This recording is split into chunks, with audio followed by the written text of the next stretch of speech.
여러분, 여리고성 전투의 성공을 우리가 생각해 보면요, 별로 그 성공의 요인을 분석할 게 없어요. 왜냐하면 그것은 전적인 하나님의 은혜였기 때문입니다.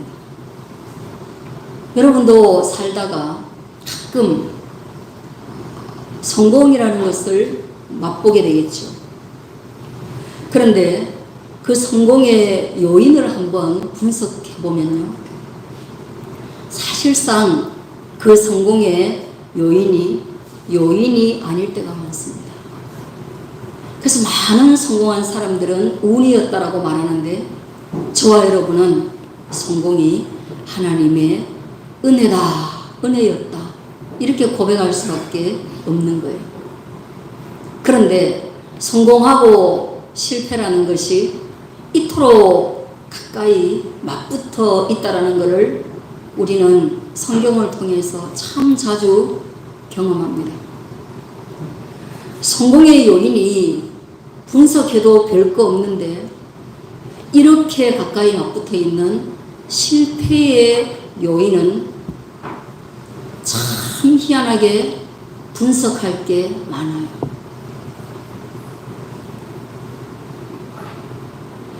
여리고성의 성공 요인 은혜, 오늘 아이성의 실패 요인 범죄입니다.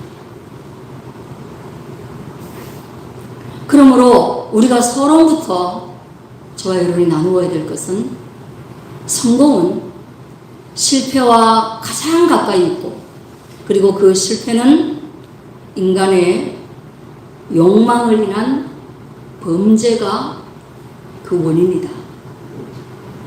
그래서 우리는 어려운 일을 닥치면 다른 사람에게는 너 죄 지었지라고 질문할 필요는 없어요. 그러나 내 개인에게, 나 자신에게 고난이 닥쳤다면, 실패가 왔다면, 너 하나님 앞에 범죄한 거 없니라고 스스로에게 한번 질문해 보는 것이 필요하다는 것이에요. 그렇게 요인을 분석하고 나가면, 그러면 끝내는 우리는 그 죄 가운데, 그리고 그 회개 가운데 임재하시는 하나님을 만나게 되는 겁니다. 그 이야기가 오늘 이 아이성 전투의 두드러진 이야기예요. 여리고성과 같이 큰 성을 여러분은 손 하나 까딱 안 하고 먹었다면, 여러분 인생에 그런 일이 있다면, 그 다음에는 여러분 어떻게 할 겁니까? 내가 큰 성공을 거두었어요? 그럼 그 다음에 뭐 할까? 물이 들어왔으니 노를 젓자라고 또 똑같은 일을 시도하는 사람이 있을 겁니다. 그건 성향의 차이겠지만은, 그러나 또 어떤 사람은 이 성공의 가치와 또는 이 성공의 의미를 점검하고, 그리고 다시금 다지는 시간을 가지는 그런 성향의 사람도 있을 겁니다. 또 어떤 낙천적인 사람은, 됐어, 이거 하나 성공했으니 이걸로 나는 만족해, 더 큰 일에 도전하거나 또는 더 수고로운 일에 집착하고 싶지 않아, 여기까지 그냥 됐어, 그걸 즐기는 사람도 있을 거예요. 근데 오늘 여호수아는 첫 번째 성향의 사람입니다. 다음 전투를 준비합니다. 다음 전투. 왜냐하면 그에게는 거대한 하나님의 사명이 있었기 때문입니다.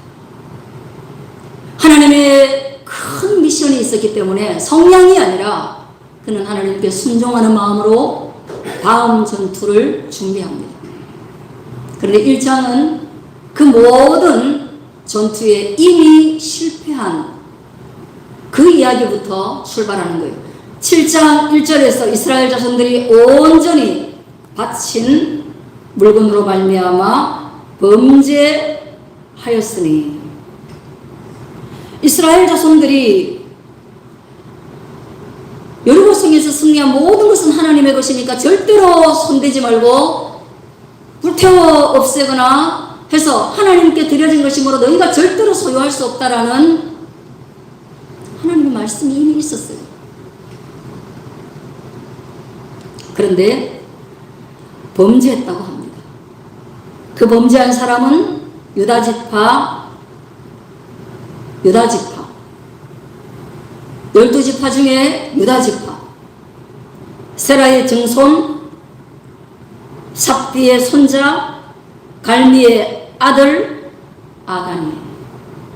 너무나 정확하게 그 수많은 사람들 중에 단 한 사람이 범죄한 이것을 정확하게 기록하는 것을 통하여서 이것이 역사적 진실이라는 사실을 드러냄과 동시에 하나님이 어떻게 언약을 위반한 백성을 추적해서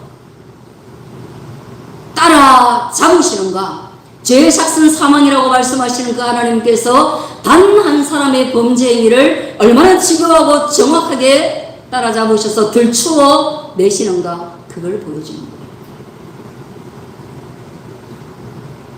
저 여러분이 60억 인구 중에 살아갑니다.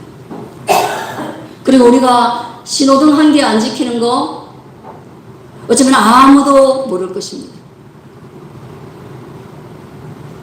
그리고 그걸 바라보고 경찰이 집요하게 나를 따라온다고 하여도 돈이 10만 원이면 해결이 될 겁니다. 그러나 이것은 그게 아닙니다. 이것은 하나님의 언약 관계 속에서 이스라엘 백성들이 몇 개 안 되는 여리고성 전투에서 지켜야 될 그 분명한 약속 중에 하나를, 중요한 약속을 어겼기 때문에 하나님이 따라잡으신 거예요.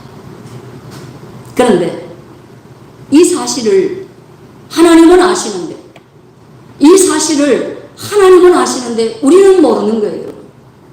여러분이 범죄한 것을 하나님은 아셔요. 그러나 저는 여러분의 범죄 행위를 모릅니다.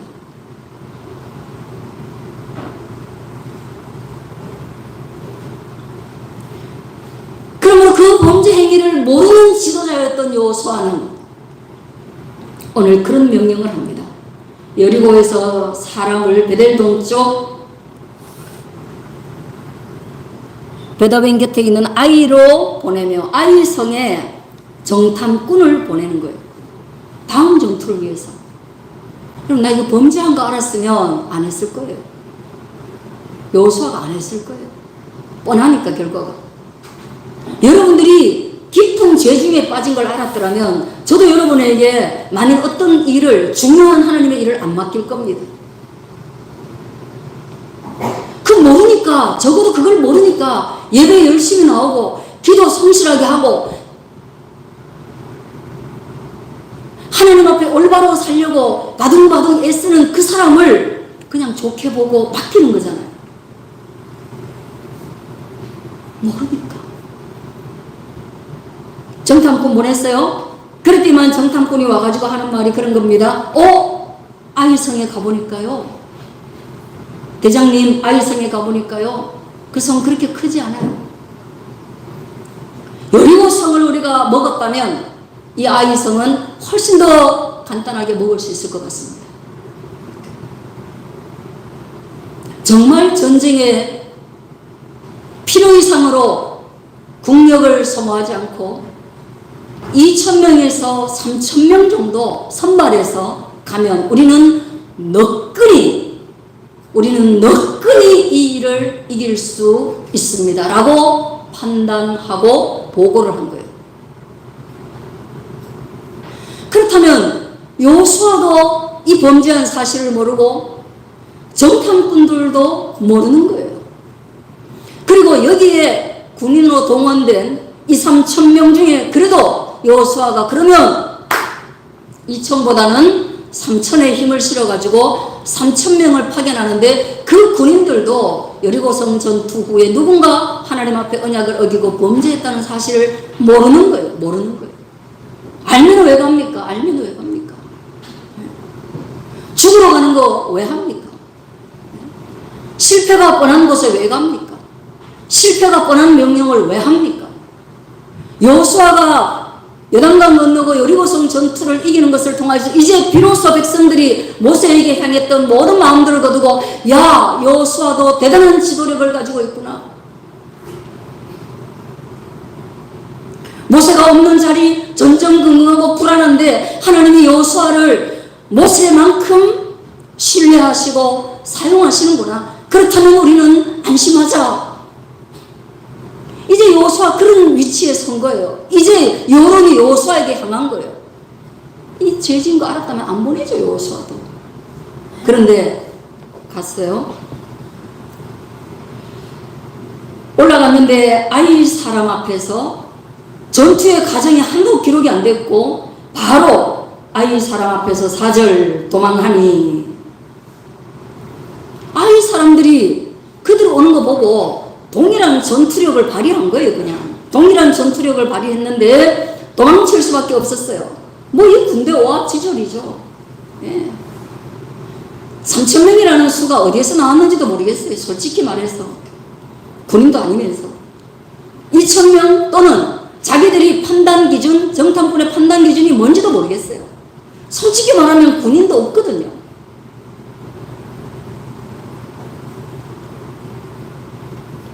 그런데 도망하니 아이 사람이 그들을 36명쯤 쳐 죽이고, 여기 또 죽은 사람의 수도 기록해놨어요. 몇 명 죽었다고요? 36명. 여러분 많이 죽었습니까? 적게 죽었습니까?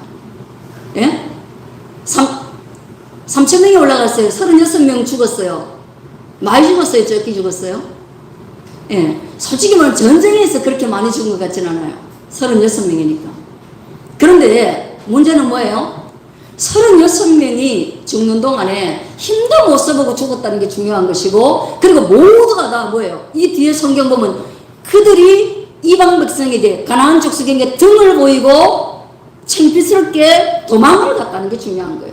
어디까지 도망갔느냐? 갈 수 있는 데까지 열심히 끝까지 도망을 갔는데 그들도 따라올 수 있는 데까지 끝까지 쫓아가 비탈길에서조차 사람을 쳐 죽이고,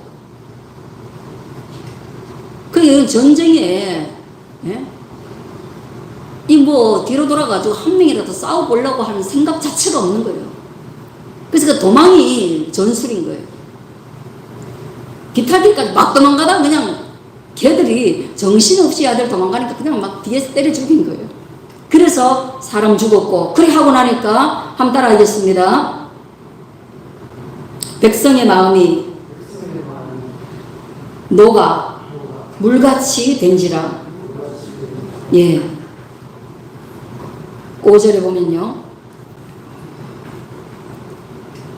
백성의 마음이 녹아서 물같이 되었다는 거예요. 여러분 마음은 무엇입니까? 여러분 마음이 물같이 녹아내렸던 경험이 있는지 모르겠어요. 여러분 마음이 물같이 녹아내렸던 경험이 있는지 모르겠어요.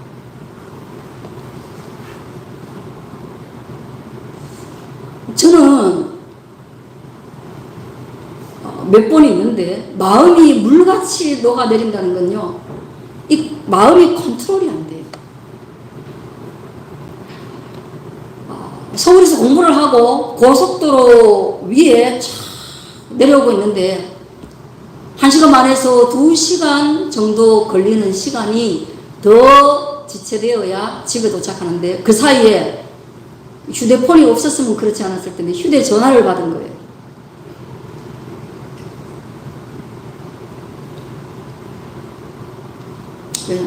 지금 생각하면 우스운 일인데 수인이가 놀이터에서 놀다가 머리를 뒤로 탁 들어가지고 여기 쇠 봉오리에 여기를 박아가지고 혼자 기절해가지고 이제 119에 실려간 거예요.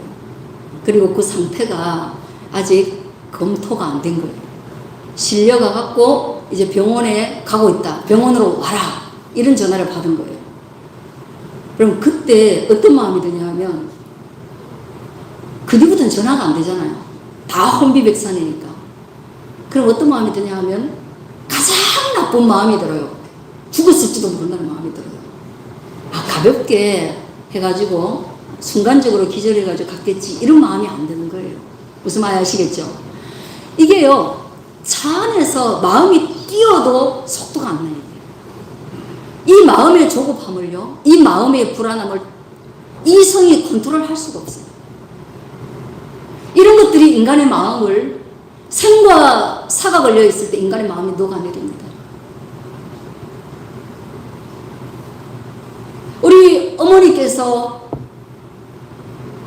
병에 찔려가지고 그 눈 오는 날 119도 안 오겠다고 하는데 친척 택시 불러가지고 갈 때, 그때도 마음이 녹아내렸어요.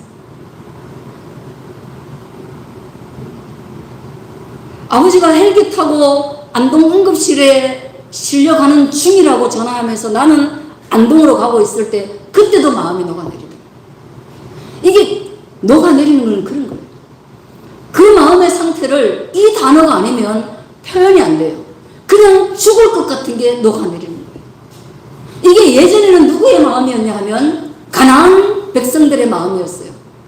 이스라엘을 바라보는 가나안 백성들의 마음이 두려움으로, 하나님의 크고 능하신 손 앞에 두려움으로 녹아내리는 그런 상태였는데, 지금은 역전돼 가지고 이스라엘 백성들이 그런 사망의 음침한 골짜기를 지나는 듯한, 녹아내리는 죽을 것 같은 그 마음 상태, 그게 마음이 녹아내리는 거예요. 주체할 수 없는 마음 상태.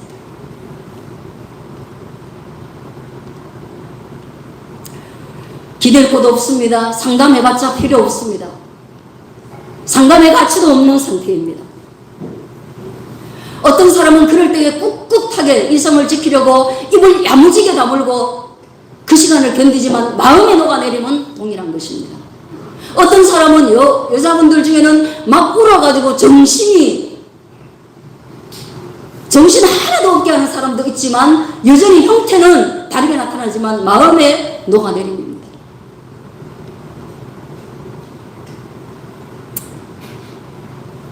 그때에 백성들은 그런 두려움으로 가득하여서 가나안을 주시겠다는 하나님의 언약의 말씀을 다시금 의심할 수밖에 없는 상태에서 백성은 녹아내린 상태에 있지만 6절에 놀라운 일이 벌어집니다.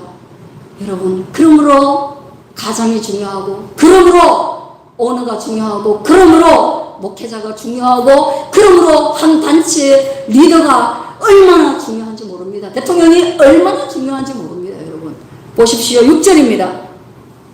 그 모두가 마음이 녹아내려서 힘들어할 때 여호수아가 옷을 찢고 이스라엘 장로들과 함께 여호와의 궤 앞에서 땅에 엎드려 머리에 티끌을 뒤집어 쓰고 저물도록 있다가, 여러분, 우리 믿음은 이런 사람이 되어가는 과정이에요. 삶이 무너져 내릴 때에도, 삶이 무너져 내릴 것 같은 상황 가운데서도 이 모든 상황이, 이 고난의 상황이, 이 실패의 상황이 어디에서부터 왔는지를 질문할 수 있는 정신, 그리고 그 질문을 누구 앞에 하느냐? 옷을 찢고. 여호수아가 무슨 죄를 지었습니까? 그럼에도 불구하고 이 상황 때문에 여호수아가 옷을 찢고 지도자로서 갖는 무거운 책임감을 가지고 누구에게 갔느냐 말이에요. 여러분, 가정이 그 무거운 책임감을 가지고 누구에게 가냔 말이에요. 가정이 어려울 때, 회사가 어려울 때 그 오늘은 그 무거운 책임감을 가지고 사람들의 밧줄을 걸고 그는 어디로 가냔 말이에요. 여호수아는 그 옷을 찢고 행패 부렸다는 얘기 아니에요. 예. 성경에서 옷을 찢었다라는 것은 하나님 앞에서 가장 간절한, 절박한 표현이에요. 옷을 찢고 이스라엘 장로들과 함께, 혼자 아닙니다. 모든 지도자를 불러 모았습니다. 혼자 아니에요. 책임 있는 사람들을 불러 모았어요. 그리고 여호와의 언약 궤 앞에서 땅에 엎드려. 그리고 오늘날 말하면요, 이 앞에 그냥 꿇어 엎드린 거예요. 일은 저기서 터졌는데 다 모아가지고 여기 와가지고 꿇어 엎드린 거예요. 머리에 티끌을 뒤집어 쓰고 머리에 죄를 얹고. 왜? 하나님 앞에 나갈 때 이미 이거는 하나님 앞에 우리가 잘못됐다는 것을 직감하고 하나님의 약속이 바뀌었을 때 이거는 문제가 하나님께 있는 것이 아니라 내게 있다는 것을 직감하고 가는 거예요. 무슨 말인지 아시겠어요? 여러분, 우리 인생이 고통스러울 때 문제의 원인이 하나님께 있어서 하나님 저 왜 이러세요?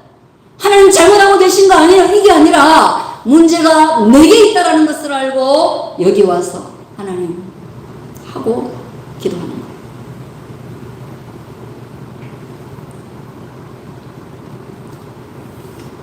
어디로 가시렵니까? 술 한잔 하시렵니까? 아니면 어제 이런 일 경험했다는 사람 한번 찾아가 보실랍니까?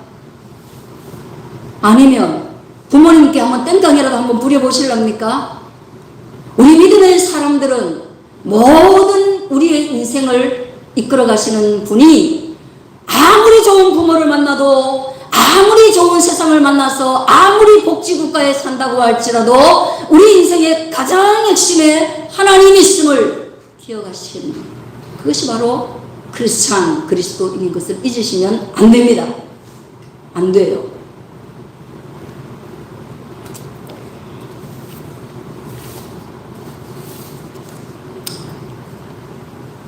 자, 7절 보십시오. 이르되 슬프도소이다.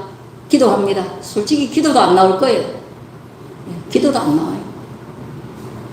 슬프도소이다. 그냥 우는 겁니다. 여러분, 힘들 때 우십시오. 누구 앞에서? 하나님 앞에서 우십시오. 여호와여, 어찌하여 이 백성을 인도하여 요단을 건너게 하시고 우리를 아모리 사람의 손에 넘겨 멸망시키려 하셨나이까? 여러분, 한번 들어보세요. 왜 이랬어요, 하나님? 마치 원망하는 것처럼 들리죠. 우리가 요단 저쪽을 만족하게 여겨 거주하였다면 좋을 뻔해서, 야, 이 요단 건너지 않고 여리고성 무너뜨리지 않고 그냥 저쪽에 안전하게 살았으면 좋을 뻔했습니다. 주님, 이게 웬일입니까? 우리를 왜 이렇게 이끌어가지고 이 모양 이 꼴이 되게 하십니까? 원망하는 것처럼 들려요. 상황에 대해서 아픔은 여호수아나 우리나 동일합니다. 여호수아도 우리와 동일한 아픔을 느낍니다. 그러므로 그것을 그대로 팩트를 기도할 때 주님께 올리는 것은 맞습니다. 그러나 여러분 보십시오. 원망이 주된 것이 아닙니다. 8절, 주여 이스라엘이 그의 원수들 앞에서 돌아섰으니 내가 무슨 말을 하오리까? 주여 이스라엘이 원수들 앞에서 돌아서가지고 토껴왔으니 내가 하나님께 뭘 말하겠습니까? 가나안 사람과 이 땅의 모든 사람들이 있고 우리를 둘러싸고 우리 이름을 세상에서 끊으리니, 이 실패를 바라보고 다른 모든 전쟁에서 다시 더 큰 실패를 경험하면 우리는 다 여기서 씨가 마를 겁니다. 이렇게 말하는 거예요. 우리 씨가 마를 겁니다. 다 죽을 겁니다. 왜? 당연해요. 전쟁에서 이스라엘은 다 죽어 마땅해요. 그만큼 전력이 없어요. 군인도 아니에요. 그런데 여호수아의 요점은 뭐예요? 예, 우리 그래도 괜찮다는 거예요. 뒤에를 보세요.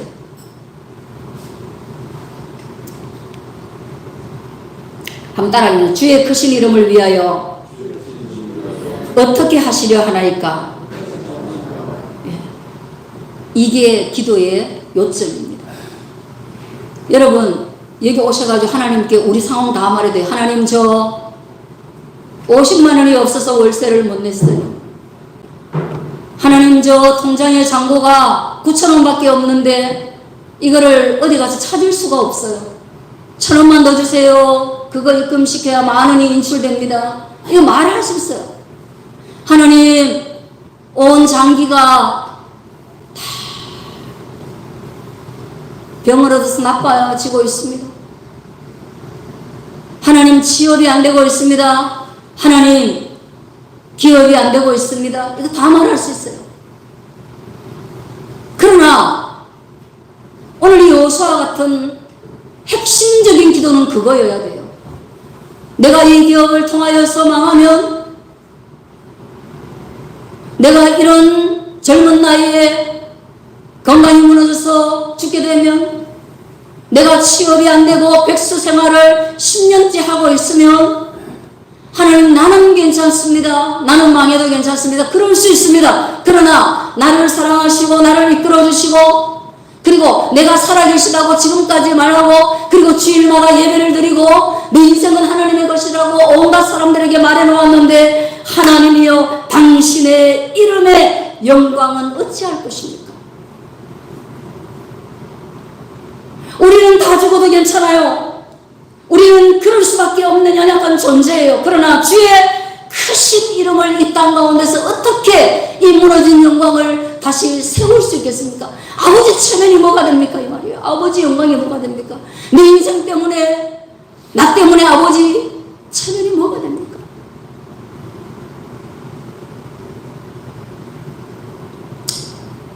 여러분 한번 그런 거 생각해 보셨어요? 나 때문에 우리 아버지 체면이 뭐가 되나? 이스라엘이라는 하나님의 자녀, 이스라엘 백성의 멸망 때문에 가나안을 점령하러 왔는데 그 사람들의 손에 다 죽어 나자빠지고 나면 이스라엘 사람들을 바라보는 가나안과 그 모든 족속들이 웃긴다, 꼴 좋다, 파리만도 못한 신을 너희가 섬겼구나, 이래 안 하겠습니까? 그러면 하나님 어찌 하시렵니까? 어찌 하시렵니까? 저는 저와 여러분이 그런 기도의 사람이 되기를 축원합니다. 원망하십시오. 눈물을 흘리십시오. 아파하십시오. 그러나 끝내는 당신의 영광을 위하여 나를 일으켜 주옵소서. 나는 내 것이 아니라 하나님의 것이 아닙니까? 욥과 같이 내가 모태에서 적신으로 왔으니 적신으로 돌아가올지라도 괜찮습니다 주여. 그러나 주신 이도 여호와시오 취하신 이도 여호와이신데 여호와의 이름이 찬송을 받는 그것은 반드시 지켜주시옵소서. 할렐루야. 이게 욥도 그런 기도를 했어요. 여러분, 회개하고 엎드리고 눈물을 흘리면 주님은 결코 우리를 외면하지 않습니다. 여러분, 부모가 자식이 가장 이쁘고 좋을 때가 그런 거예요. 잘못을 할 때는 화가 나지만, 근데 너 이거 잘못했지?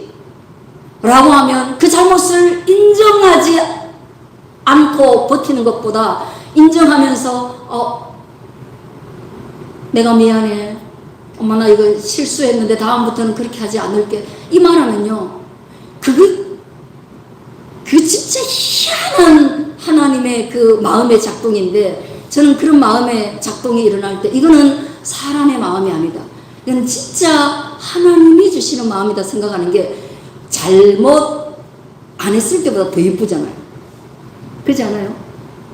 이게 기가 막힌 마음이에요. 내가 물어볼 것이 없네. 그죠? 진혜생님.